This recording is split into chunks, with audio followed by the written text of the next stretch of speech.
Instead, he finds a large cardboard box. The box looks ordinary. 26-year-old Frederick Bononis was driving along Suckchase area of northeast Philadelphia. What was that? A rabbit? Oh my God. February 1957. A rabbit suddenly runs across a lonely road and disappears into the woods.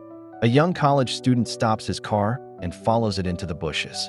He does not find the rabbit. Instead, he finds a large cardboard box. The box looks ordinary. It once held a baby's bassinet, but when the student looks inside, he sees something that will stay with him for the rest of his life. Inside the box is the body of a small boy. He is naked, badly bruised, and wrapped in an old blanket. His hair has been roughly cut. Small pieces of hair are still stuck to his body. He is thin, far too thin for a child his age.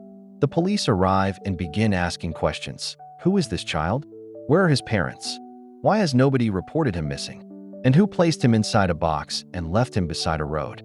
For the next 65 years, detectives, doctors, journalists, and ordinary citizens will search for his name. The public will know him only as the boy in the box. But in 2022, science finally gives the boy something that had been taken from him: his identity. His name was Joseph Augustus Zarelli. But finding his name did not answer the most important question: who killed him? Title card: The Boy in the Box. The Unsolved Murder of Joseph Augustus Zarelli. Section 1. The Discovery. On February 25, 1957, 26-year-old Frederick Bononis was driving along Susquehanna Road in the Fox Chase area of northeast Philadelphia. At that time, the area was much quieter and less developed than it is today. There were fields, trees, and empty pieces of land. Bononis was a student at La Salle College. According to his account, he saw a rabbit run into the bushes beside the road. He stopped his car and followed it. Deep inside the bushes, he noticed several animal traps. Then he saw the box. It was a large cardboard box from the J.C. Penney department store. It had originally contained a white baby bassinet. Bononis looked inside. There, beneath an old plaid blanket, was the body of a young boy. Bononis did not immediately contact the police. He later explained that he did not want to become involved. The following morning, however, he made an anonymous telephone call and reported what he had seen. Police officers arrived at the location on February 26th. They opened the box and confirmed that the child was dead. Detectives photographed the area and searched the woods for evidence. There was no identification on the boy. There were no clothes. There was no note. There was nothing that directly revealed who he was or who had left him there. Investigators believed the body had been left in the area only a short time before it was discovered.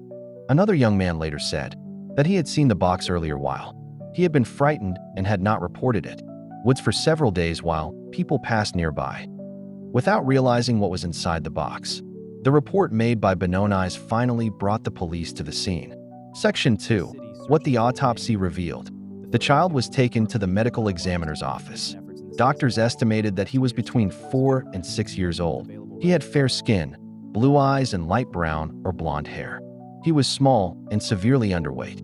The examination showed clear signs of long-term neglect. He had not received enough food. His body was badly malnourished.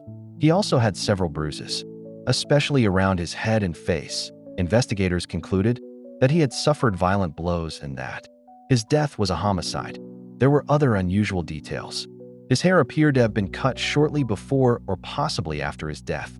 The haircut was uneven and roughly performed. Pieces of hair remained on his body. His fingernails had also recently been trimmed. The boy had several older scars, including marks near his ankle, groin, and chin. Some of these scars may have come from medical treatment. This created a difficult question. At some point in his short life, someone may have taken him to a doctor or hospital. Someone may have cared enough to seek treatment for him.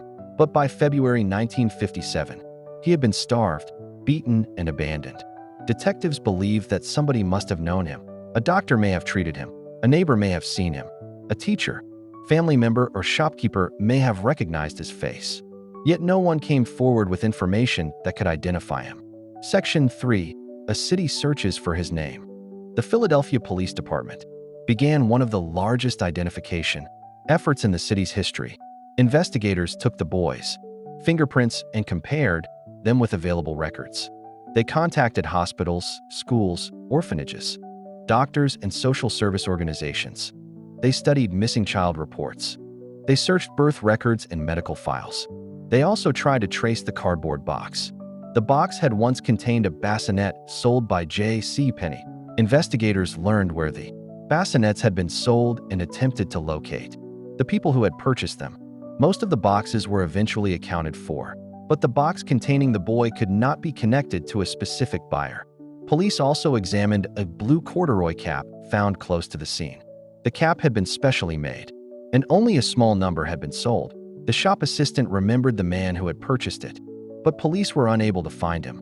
It was never proved that the cap belonged to the killer.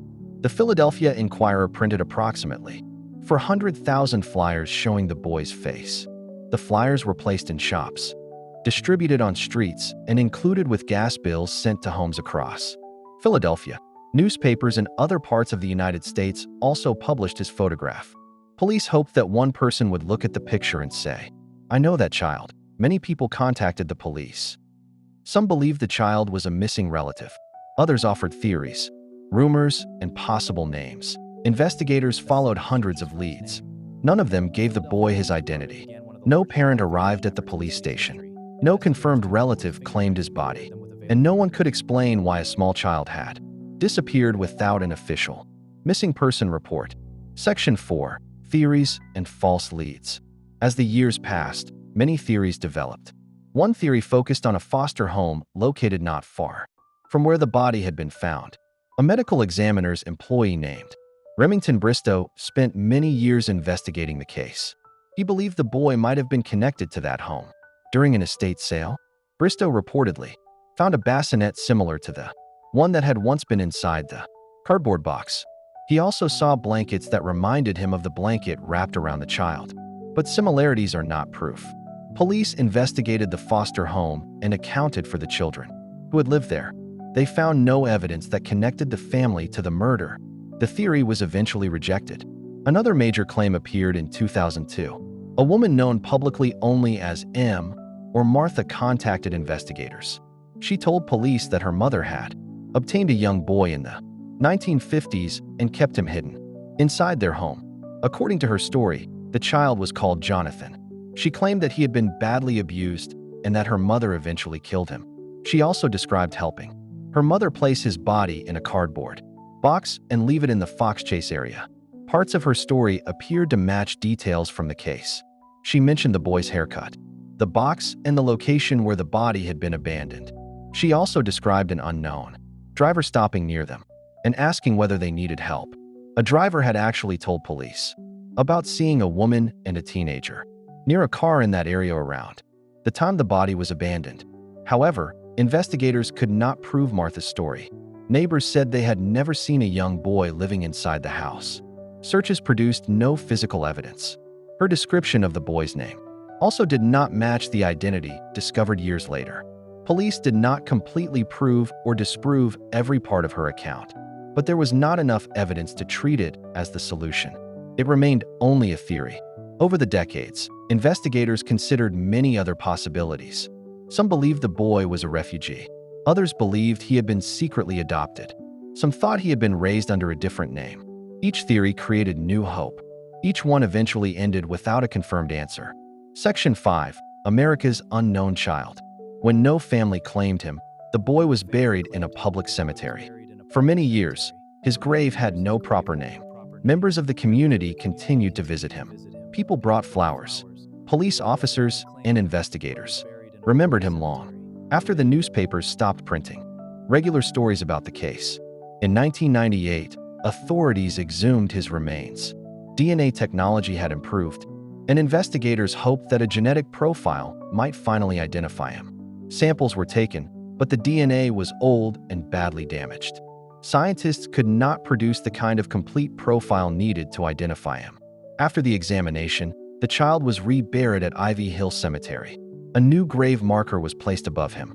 It did not contain his real name. Instead, it read, "America's Unknown Child." The words showed both care and failure. The boy had not been forgotten. But after more than 40 years, the world still did not know who he was. End of Section 5. For decades, the boy's identity remained buried beneath unanswered questions. His face had been seen by millions. His fingerprints had been examined. Every missing child report had been checked. But still, no one could give him his name back. Then, more than 60 years after his body was discovered, investigators turned to a technology that did not exist in 1957. A technology hidden inside every cell of the human body. DNA. And this time, the evidence would finally begin to speak. Follow for more. Section 6. The DNA breakthrough. After decades of silence, a single genetic connection would bring investigators closer than ever before to uncovering the truth. But identifying the boy was only the beginning. The greatest question still remained. Who killed him and why? To be continued.